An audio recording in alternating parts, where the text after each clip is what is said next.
Hello, Michael here again from Replica Air Guns, and I have for you here the EKOL ES 55 4.5mm BB pistol. Now this gun is an all-metal, non-blowback BB gun. It uses the 12-gram CO2 cartridges. This gun has a 15-round magazine, and it does have a rifled barrel, which is a little bit unusual for BB guns. It's also single and double action. Now it has a claimed feet per second, at least in this manual, of 360 feet per second, but I also saw some online specifications saying that it shot at 460.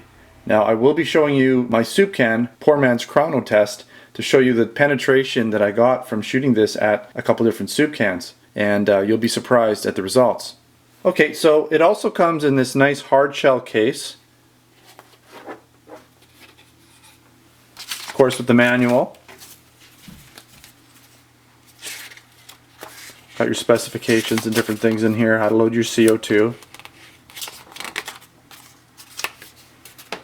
And the case actually even comes in this nice wrap, so you have a nice packaging wrap over the case. Looks pretty good.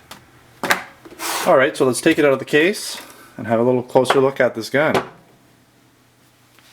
It looks a little bit like a Sig Sauer, I'd say, in general. It's probably the closest gun it looks like.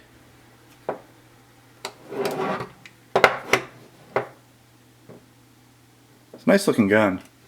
Now this gun is made in Turkey by EKOL. So let's take a little bit of a walk around with this gun and take a look at some of the parts on it. Now you'll notice on the left hand side here there's what looks like a slide catch. It really doesn't do anything on this gun because the slide, it does move around, but it's not really a slide that you use. It doesn't have blowback, and even with the magazine in, you don't use the slide to cock the actual hammer back. So it's really there for show, but it isn't molded in, which is nice. You also have this decocking lever here on the left hand side, and it's actually ambidextrous. So you can see here, it decocks the gun. It looks like a safety, but it's actually just a decocking lever. I've tried it in a number of positions and it didn't work as a safety at all. And then you also, on the left hand side, you have your magazine release. So over here, let's take a quick look at the magazine. So here's your striker pin for releasing the CO2 through the CO2 valve.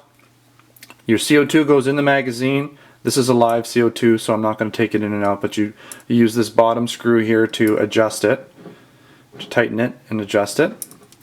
And then you load the BBs. Atypically, you have a catch here where you can actually hold the spring down, and you load the BBs through this little hole right here, and they feed into the top. To get 15 rounds in, you actually need to move a BB down and then place another one in and then release this. It says in the manual that you can hold 16 BBs in here, but there's only 15 that I was able to get in the magazine. Now I believe that you can load one in the chamber, and I'll talk a little bit more about that when we talk about the actual front of the gun and the barrel. Because the way this gun works is the barrel moves backwards, loading a BB into the barrel, and then moves forward as you fire around. So you could put one in the chamber and 15 in the magazine. Alright, so I'm going to keep this magazine out just because this is a live CO2 and it's a little safer that way. Let's take a look at the right hand side of this gun. And again, the decocking lever is on this side as well. You have the ejection port, but it's not actually cut out. So you can see here it's not cut out. It looks like it is, but it's not. So that's a little bit disappointing, but there's probably some good reasons why it's not cut out. Maybe it would interfere with some of the parts that are going on internally. Now you can move the slide back when it's in this position with the magazine out and cock it, but you can't rake the slide when the magazine is in. So there's not really any usefulness to that, except for just, you know, if you're playing around with it. Here are the top of the gun, and you can see here that we have the sights, of course, located on the top. You have this sort of bead that runs down the gun. It's a bit shiny on the top. Now the sights don't have any type of markings on them. There's no white dots or anything, so they're a little bit difficult to see against a black background, but they do work just fine. You know, again, would be nice if there was some sort of a white marking on them for shooting against dark backgrounds, but not a big deal. And on the bottom, again, your magazine goes here, of course. There's no rails or anything on the bottom for attaching any types of lasers or any types of lighting. And I kind of wanted to show you what's going on with this barrel. And you can see here, when you pull the trigger back, the barrel moves in and out. Okay, and now it is a rifled barrel. I shone a flashlight down it and it was rifled, which is really nice. I believe what happens when the barrel moves back is it loads a BB into the chamber, it snaps forward at the same time as the firing pin comes down or the hammer comes down and releases the CO2, releasing a BB. So it's a fairly efficient system. You're going to get a lot of CO2 going down there and less bleed through other parts of your gun. Okay, let's take a look at a target here. Now this was a standing position from 20 feet away, no rested. I wasn't using any type of rests for my hands or any part of my body, any support of any kind. And you can see here the gun shot right up in this little area within about a 2-inch. There was one stray down here, could have been me, 20 feet away again with no type of support. So it was a fairly tight grouping. I've never shot this gun, so I think I could probably get better, get a little tighter, but I was pretty surprised at the nice tight group. And that may be attributed to some of the rifling going on in this gun. Pretty good results shooting this gun. Many of you have seen some of my videos now. I'm using a soup can to sort of judge the kind of velocities I'm getting out of these guns. And typically anything over 400 in the 4 to 450s will, in a lot of cases, penetrate a can, at least one side. And this is a soup can. And what I was pretty impressed with was you can see this shot, I was shooting from a little bit of an above position. It hit the side here, it went through, and hit the side, and kind of because it was on an angle it ricocheted.